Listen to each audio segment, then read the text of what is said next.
Welcome again to Joe Stunner Boxing. Cheavon Clarke scored the best win of his young career. It was only his sixth fight, and he scored a fifth round TKO over DAVID Jamieson from Scotland. Chev's, I think he's originally from Jamaica, but now he lives in Kent somewhere. And this was impressive stuff. And he moves to, like I say, 6-0, but he's got five KO wins on his record. And you may remember Jamieson actually from last year, because he fought for the British cruiserweight title, which was vacant, against Mikael Lawal, and gave him a good old argument. And he had to retire with a busted jaw in the 8th round. But he made things very difficult for Lawal, who of course is the current champion. This fight against Clarke was an eliminator for that title. And, you know, Jamieson... he's now got 10 wins with 7 KOs, 3 defeats, 2 of them on stoppage.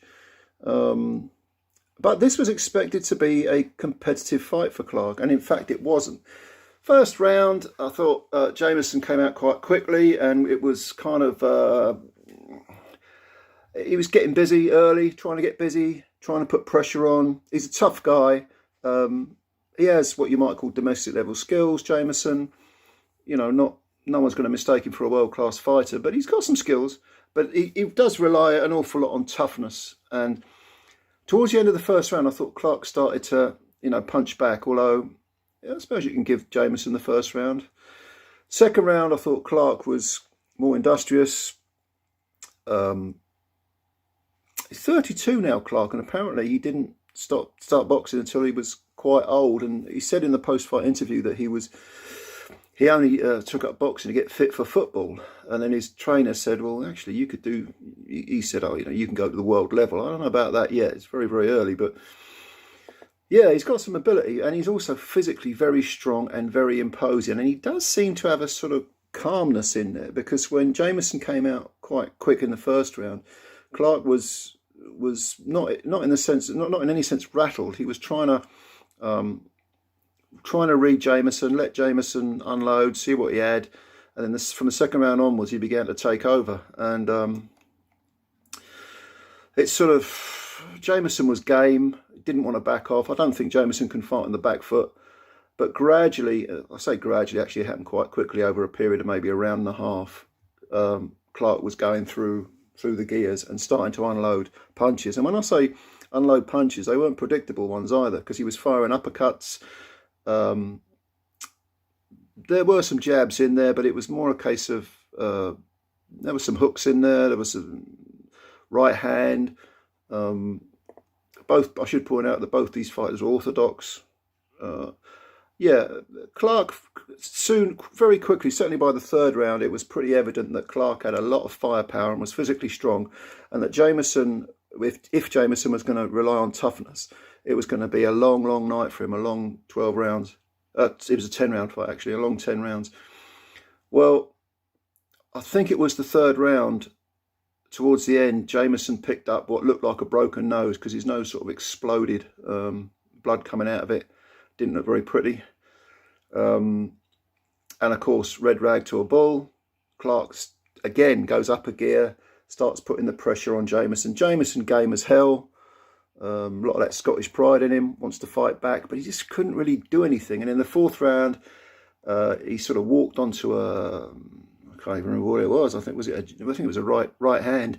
He walked onto it and fell to his knees. First knockdown of the fight in the fourth round. He got up again, very, very game. But between the fourth and the fifth round, the referee, I think it was Bob Williams, went and had a look at him. Spoke to the corner. Said something along the lines of, I want to see something. And Jamieson came out looking to take the fight to Clarke. But again, he was soon in trouble, because he wasn't putting any kind of dent in Clarke. Clarke was letting his hands go again. He was smiling throughout the fight, Clarke. There's a spitefulness to Clarke that I kind of like. And he was enjoying himself in there. And Jamieson, anything but. I mean, they were polar opposites in that sense. And then Clarke landed an uppercut, which again I think it was an uppercut on the right hand that landed on the side of the head. Jamieson fell forward. Again, very game. from East Kilbride in Scotland. They breed them tough over there. Gets up. He wasn't staggering around. He was just beaten up. He was just smashed to bits. And he was sort of in the corner, held his hands up to say, I want to continue. But Bob Williams said, no, mate, that's your lot. That's your lot. And I think that was a very, very good stoppage by Bob Williams, because Clarke just had too much of everything for Jamieson. He was beating him up. Jamieson's nose was probably broken. He had a busted jaw in his first title, in his British title fight. In this eliminator, he picked up probably a busted nose. He's not having a lot of luck, this guy. But yeah, Clarke handled him with ease, and we thought this would be an exciting, maybe a two-way fight. Not a bit of it. Cheavon Clarke is going to fight for the cruiserweight title, British cruiserweight title, and it will probably be against Mikael Lawal, or it should be. Of course, we all know that fights sometimes don't get made, which is a shame. But I'm looking forward to that one. I think that'll be a very, very good fight. And he's kind of stocky looking, Clarke. Very, very powerful. I think he's about 6 foot tall, 5'11", 6 foot, very muscular, extremely physically strong, tough. And would I pick him over Lawal? I'd have to have a think about that. In the post-fight interview, by the way, Eddie Hearn said, I think Chev Clarke can beat Chris Billam-Smith right now. And, okay, mate, calm down a bit. Chris Billam-Smith, yeah. You know, much better opposition, and certainly is several leagues above David Jamieson. But no, go for the British title first. He's 32 years old now, Clarke, so do it properly. That'll be my my advice. Anyway, what do you think of the fight? It was on DAZN. Leave your comments below, and I'll read them. I'll answer them. And as always, subscribe to the channel if you're new. Hit the subscribe button. You're helping us out a great deal, and the like button if you like the video. And yeah, let's build the channel up, eh? Thanks a lot. Bye for now.